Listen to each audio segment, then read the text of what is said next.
on. Check, check. You guys hear me okay? Awesome. All right. Well, thank you so much, everyone, for being here. It's really inspiring to see this whole thing. This is actually my 6th Anarchapulco. I've been here since the very beginning, so it's interesting to see how this has been evolving. I remember when it started at the Copacabana Beach Hotel with just about 120 people, I think it was. And now we've evolved into this incredible environment where we got so many like-minded people here joining together and talking about how they can free themselves from the clutches of the tyrannical government. So I think it's an amazing thing. And also learning about how to evolve, which is something I want to talk about today, about how we can go about doing that.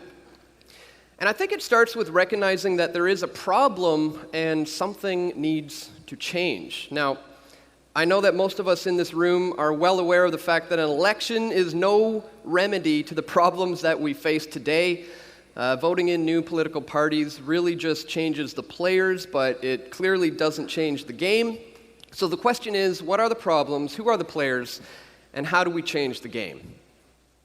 Well, in my opinion, I think we need to expose the players, and from my experience up in Canada, the biggest MVP player on Team Statism is Justin Trudeau. Did you guys know he is the world's most, I suppose, famous and powerful feminist, and he's actually a trans rights activist, even though he himself is not trans, although these days you really don't know, and he's destroying Canada, but not in a good way. From what I can tell, the global powers that ought not to be are essentially using him and Canada as a blueprint for the rest of the world, as an example of how to dismantle the family unit and Western Christian standards and values in an effort to be able to set up an eventual global, godless, new world order. So today I want to provide a few examples of how I'm seeing this play out up in Canada, and most importantly, what we can do about it. So let's start with the head, and Justin Trudeau, the world's most famous and powerful feminist and trans rights activist. And let me be clear, I have no problem with trans people whatsoever. In fact, I didn't have a problem with trans people until Justin Trudeau came along and introduced something called Bill C-16, where he would force me to have to use someone's preferred gender pronoun, and if I don't, I can be fined. I can even potentially be thrown in prison for this. So if a girl wants to be referred to as a boy, and I refuse to call little Sally, who wants to be Billy, a she or a he, I can be arrested and even thrown in prison for this. And this actually applies to our own children. I'm actually in the middle of working on a case in Canada with a father of a young 14-year-old girl who's currently going through the transitional phases of becoming a boy. She started to experience this gender dysphoria in school. She told her teachers. The teachers told the counselors. The counselor told the doctors. The doctors suggested she go ahead with the transitioning. This all happened unbeknownst to the father, and he is certainly against this. And the courts have ordered him that he is not allowed to refer to his own daughter as a she. He is not allowed to call her by the birth name that he gave her when she was born. And if he does, he can be arrested. In fact, that's exactly what happened when this man referred to his daughter as a she. He was arrested without warrant, and he was charged with something called family violence. Now, I just had some new information just 2 days ago. This man, I've been referring to this guy as a BC father for a year and a half now since I've been covering this case. And that's because the court has placed a gag order on this man. He's not allowed to talk about this issue anywhere. But he has just informed me 2 days ago that he is going to violate the gag order and grant me an exclusive one-on-one sit-down interview with this man. I can now tell you, his name is Rob Hoogland. He's going to defy the court order, and he's going to go ahead and speak his mind about what's happening to his child. He just called me literally 1 hour ago to inform me that since I've been in Mexico, he says, I know I told you I'd give you the exclusive, but some other journalists wanted to interview me, and I went ahead and did it. I said, that's great, you're getting the message out. A lady named Laura Lynn Thompson just interviewed him a couple of days ago, and as of 2 hours ago, the police just showed up at her door because she posted this video on YouTube, demanding that she remove it. We're beyond these people getting messages from YouTube or Google saying you have to do this. Cops just showed up at her door to inform her that she has to remove this video because it's in violation of the gag order. That's how bad things are getting in Canada, and it's because it's a serious attack on the family unit. That's what we're seeing. The family itself is a small, self-contained governing unit, and it's an essential foundation of society which has to be destroyed in order for their global, godless New World Order to be achieved. And that's what Trudeau's agendas are leading to. It's because of these things that we now have this guy, Jessica Wax My Balls or Else Yanif. Have you guys heard of this guy? This is an individual who just as far back as 2 years ago, he went by the name Jonathan. He's recently been transitioning, and he's now suing some ladies who are the owners of some beauty salons in Vancouver for refusing to give him a Brazilian wax job. These ladies are not instructed and familiar with how to deal with male genitalia. This man is a pre-op trans, and he's suing these people for discrimination. He's lost those cases, but he's currently trying to sue some more beauty salons for refusing to give him a wax job. And that's the kind of policies, the things that these policies lead to, that Justin Trudeau essentially is responsible for. I went to this court hearing of this individual, and upon introducing myself to see if I could get an interview, he flipped out. He called 911. He pulled a fire alarm in an elevator, and his mother assaulted me. I posted the entire interaction on Twitter, and I got hundreds of thousands, about 500,000 views, thousands and thousands of shares, and I was banned from Twitter for 2 weeks for saying that a man is not a woman, and Jessica Yanif is a man who shouldn't be discriminating against these women and forcing them to touch his genitals. For that, I was blocked from Twitter for about 2 weeks. And if that wasn't bad enough, guys, Canada is also home of one of the world's most famous drag queens. This is an individual, he performs in Montreal, Canada, and he just also so happens to be an 8-year-old boy. At least that's how old he was when I started covering this story. He's now 11, and in Montreal, Canada, it's entirely acceptable for a young child to dress sexually and to dance provocatively in front of other men, many of whom have been sexually abused themselves as children and are literally on sex offender lists. This is entirely acceptable in Canada. But a lot of people say, guys, relax. It's just dress up. It's just fun and games. There's nothing to worry about here. Well, I warned about this being a slippery slope back when C-16 was introduced, and now here we are with child drag queens. We have fathers who are being arrested with something called family violence for referring to his own daughter as a she. We have guys like Jessica Wax My Balls or Else Yanif who want to force other women to touch his genitals, and if they don't, they will sue him for discrimination. He'll sue them. So you might be asking, what on earth is going on up there in Canada? It almost seems like a feminist trans rights activist infiltrated the political movement, worked his way all the way up to the top, and is now successfully working towards destroying the family unit and turning the patriarchy into an enemy. That is, the traditional family unit, the moral and standard, the traditional family unit, the moral and ethical standards of Jesus Christ, private property, and capitalism. Now, thankfully, I'm surrounded by like-minded people here who fully understand that democracy is just the deception that we are somehow progressing just because we vote, when in fact democracy is really just like any other version of communism, and just like communism, this erosion begins with the family. Parents aren't raising their children anymore. The state is doing that. And the public schooling is, of course, the indoctrination of our youth. And now, when the youth rebel against the establishment, like Greta How Dare You Thunberg, what they're really calling for is bigger, badder establishment. Because children are, despite the bad cliche, the future, and the state knows this.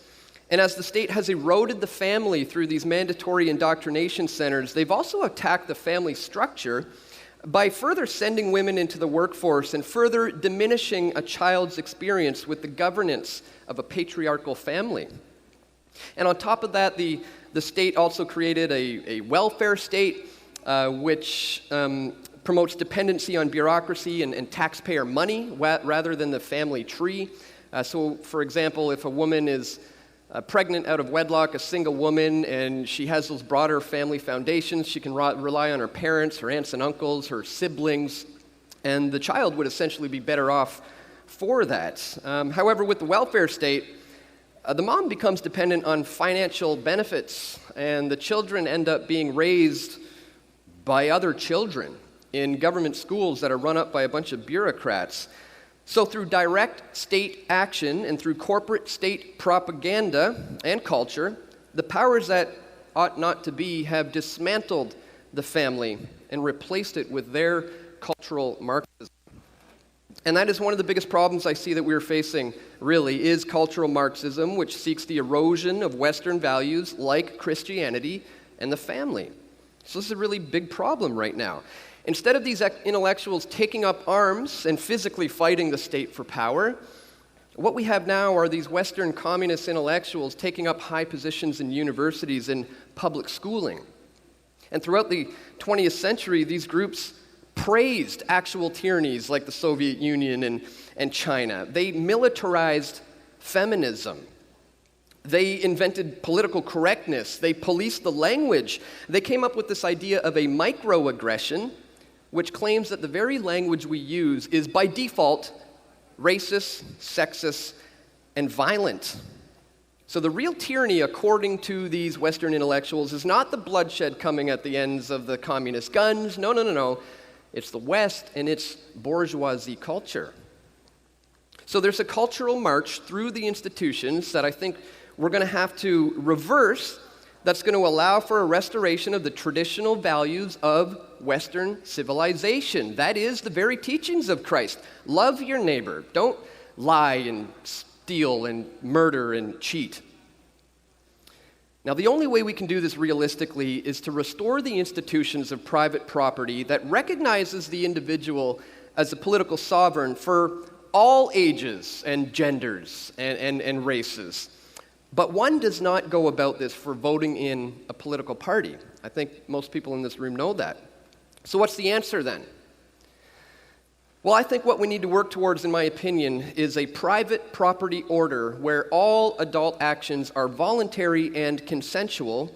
Now, of course, this isn't the only solution. In fact, it poses a bit of a problem in a culture that has already undergone a cultural Marxist revolution. So I would say a successful libertarian anarchist revolution is going to require that we reverse this long march through the institutions. Otherwise, we're really just leaving the door open for something much, much worse to replace it. But that does not mean we have to work within the system in order to reverse the damage. I feel that what needs to be done is the patriarchic family needs to be resurrected and defended. Christian values need to be re-embraced because governance begins at the local level, but even smaller than community, it begins with the family. So the patriarchy, I believe, deserves our respect because all of us have in one way or another benefited from that system. And if you destroy that, you essentially destroy civilization itself. You know the Bible said to go forth and multiply, right? And I know that just the mention of that word in a conference such as this may have a few people squirming in their chairs, and that's totally fine. I get that. I've been there myself. But the fact is, whether you like it or not, Christ is the very foundation of our Western civilization. And the more the West is moving away from him and away from his ways, the worse things are getting, guys. So as I said, what I think we need moving forward is a private property order where all adult actions are voluntary and consensual, coupled with Christian values being re-embraced. Otherwise, this cultural Marxist revolution that has taken place is going to prevent a truly successful libertarian anarchist revolution from happening, guys, because it's not good enough to just do away with the state. the state is made up of human beings. That's all of us. And I think in order to solve this problem, we're going to have to work on ourselves individually on the inside if we ever want to have any kind of hope of changing this world, to be honest. So those are my ideas fundamentally on how we can work towards evolving not only the West to get away from the way we've been going, but the rest of the world. As I said, Canada is being used as a blueprint right now, so I just wanted to bring this information to your attention, let you know it's going on in Canada, it's going to be used elsewhere, and unless we start to look back to the traditions and the values that the West was founded on, it's going to continue to go in what I believe to be a negative direction. So those are some of my ideas, guys, on how I think we can evolve in the way that we need to. I'm going to be here for the rest of the evening and until tomorrow, till about 6 p.m. If anybody wants to talk to me about how we can go about practically doing these things, on a day-to-day basis, please don't hesitate to approach me. Let's talk about it tonight. Let's talk about it tomorrow. And that's what I think is important about conferences like this, is really engaging with like-minded people, learning from one another, helping one another. So if you guys want to learn more about how we can practically work towards making this world a better place with the ideals and the suggestions that I have, please come talk to me tonight or tomorrow before I leave. And that's it, guys. Those are my ideas on how we can evolve. Thank you so much for taking the time to come listen to me today.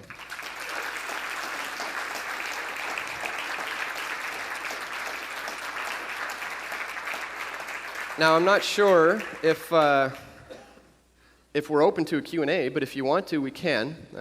So we got about 10 minutes left, it looks. So if anybody has any questions, I don't know if they have a mic, but... What's the website?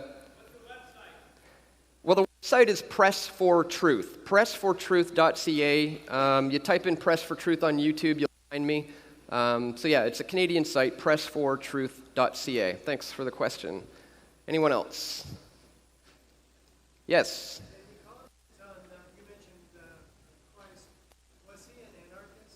You know what? I think he absolutely was one of the foremost amazing anarchists who, really taught the world about the oppressive clutches of the government. I mean, the only time that man got angry is when he flipped the tables of the money changers in the temple, you know what I mean? This is the man who provided the example for us to learn how we got to do these things. As I said, it's not good enough to just abolish the state. We inherently have some issues on the inside that we have to deal with this. He showed how to do that. And in fact, the first 4 books of the New Testament, the Gospels, Matthew, Mark, Luke, and John, they were really just eyewitness accounts of how he lived his life. How did he deal with certain situations? What did he do when somebody presented him with a problem? How did he react to things? I think it's important we read those 4 books and we learn the example that he showed on how we can do what I think everybody in this room wants, the non-aggression principle. It's essentially the golden rule, and he provided the perfect example. So if you're not familiar about the stories of how he dealt with situations, I'd encourage you to read the first 4 books of the New Testament, Matthew, Mark, Luke, and John. Anyone else?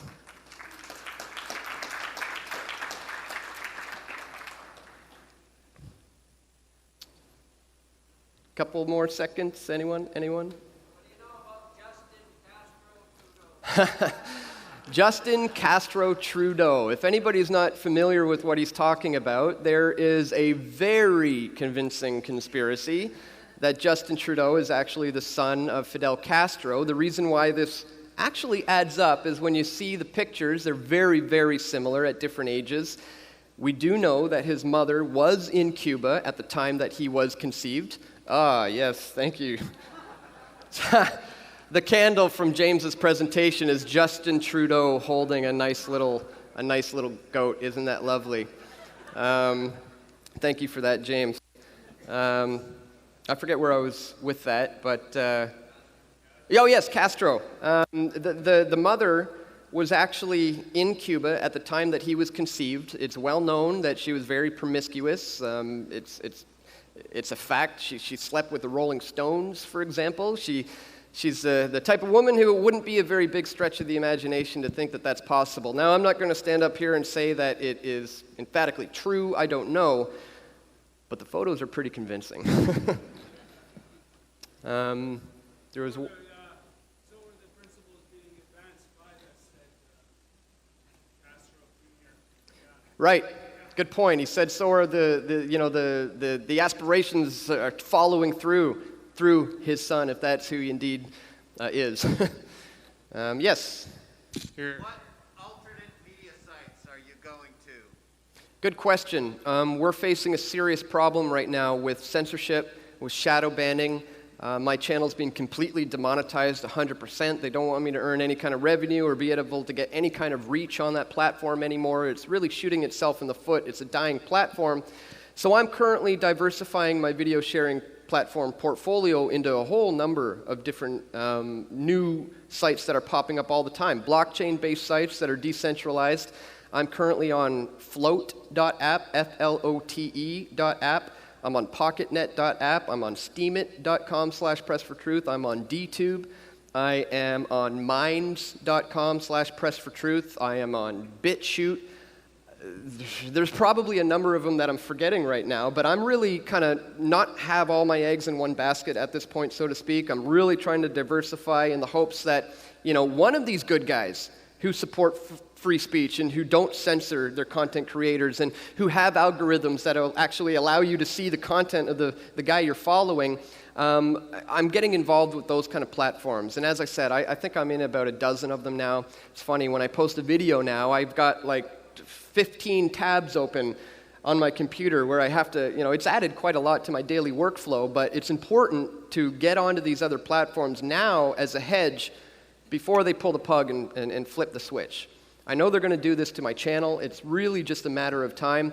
So if you guys have come to appreciate the information that I present at Press for Truth, you better know the days are coming when I'm just going to be gone from YouTube. And you're going to be like, oh, I guess he's not producing anymore. I wonder whatever happened to that guy. Well, no, I'm going to be continuing to produce videos on a daily basis. It's just going to be on another platform. So I would strongly encourage you guys, if you're not on any of these ones, check the links in the description of any one of my videos, and you'll find all the links to all the various platforms I'm on. Anyone else? A couple seconds. We good? I think so. All right. Thank you so much, everyone. We all want truth.